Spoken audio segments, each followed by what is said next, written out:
Raymond Burr was born on May 21, 1917, in New Westminster, British Columbia, Canada, as Raymond William Stacy Burr. The eldest of 3 children, Burr experienced the complexities of family life early on, with his parents divorcing when he was young. He and his siblings relocated with their mother to California, which meant frequent moves throughout his childhood.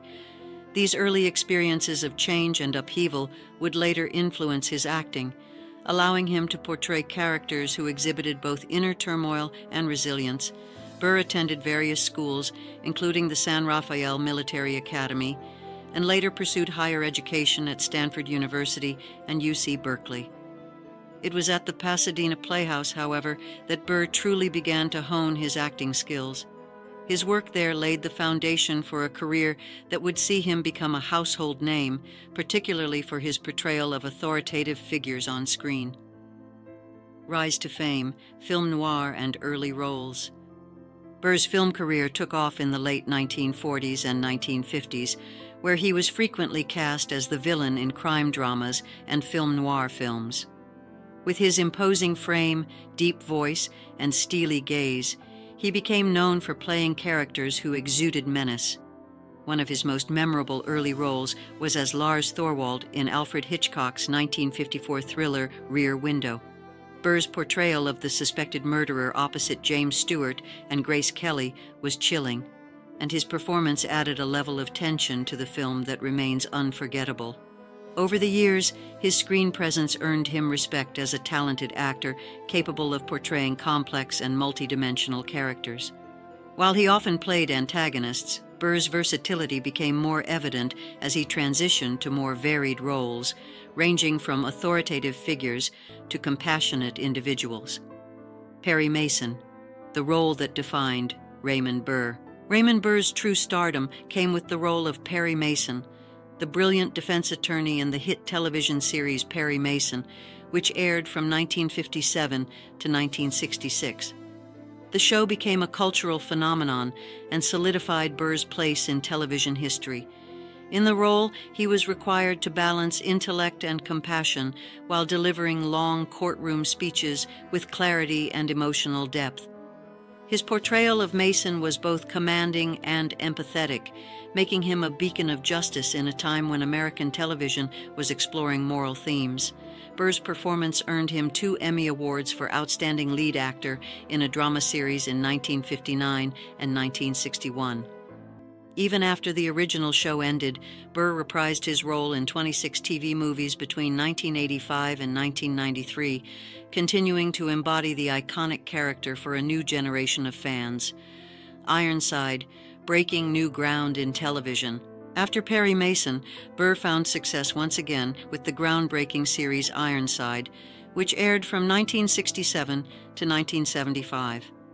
In this series, Burr portrayed Chief Robert T. Ironside, a police detective who was paralyzed from the waist down after a shooting, but continued to solve crimes using his intellect.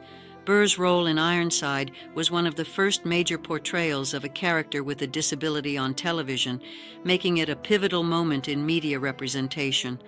The character's physical limitations did not define his effectiveness or intellect, sending a positive message about people with disabilities long before such inclusivity became more common. Burr's portrayal was both dignified and nuanced, offering viewers a view into a world where physical challenges were met with strength and resilience. Burr's grudges. A man of complexity. Though Raymond Burr was beloved by many for his acting and charitable contributions, he also carried a reputation for holding grudges throughout his life.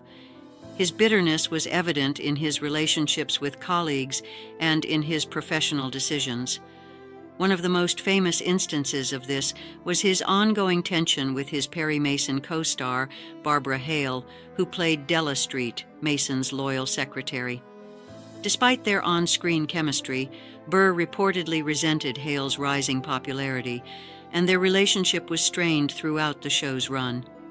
Burr also had a tumultuous relationship with Hollywood, where he held resentment toward those who had overlooked him for roles in his early career. This bitterness often seemed to seep into his performances, with many of his characters reflecting his own struggles and complex emotions. His grudges extended to journalists and critics, whom he felt had unfairly judged his talents and appearance over the years. The bitter side of fame: personal struggles. Despite his fame, Burr's personal life was marked by bitterness that was sometimes difficult for others to understand. His animosity toward certain colleagues, critics, and even family members was well documented, and this sense of unresolved resentment affected many aspects of his life.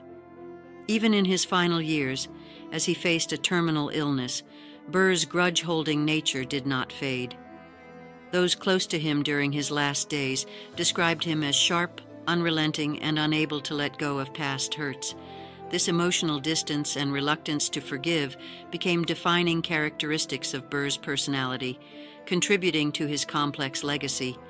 While his brilliance as an actor was universally acknowledged, his inability to embrace forgiveness and move past old wounds left a shadow on his personal life. Burr's charitable contributions and later years. Beyond his work in entertainment, Raymond Burr was known for his quiet generosity. He supported numerous charitable causes, including wildlife conservation, children's hospitals, and educational institutions. His acts of kindness were often understated, and he preferred to keep his charitable contributions private. Burr also had a deep passion for orchids and owned several orchid farms, both in California and Fiji, where he grew rare and exotic species. This interest later expanded into a vineyard business in California's Dry Creek Valley, where he and Benavides spent many years cultivating grapes and living a relatively quiet life. The vineyard, which would eventually be renamed Raymond Burr Vineyards by Benavides after his passing, served as a symbol of the couple's life together.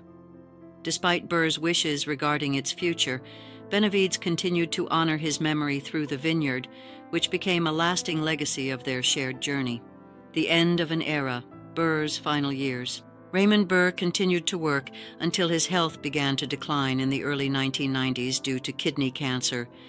Despite his illness, he remained dedicated to his craft, often filming Perry Mason TV movies from his wheelchair or bed.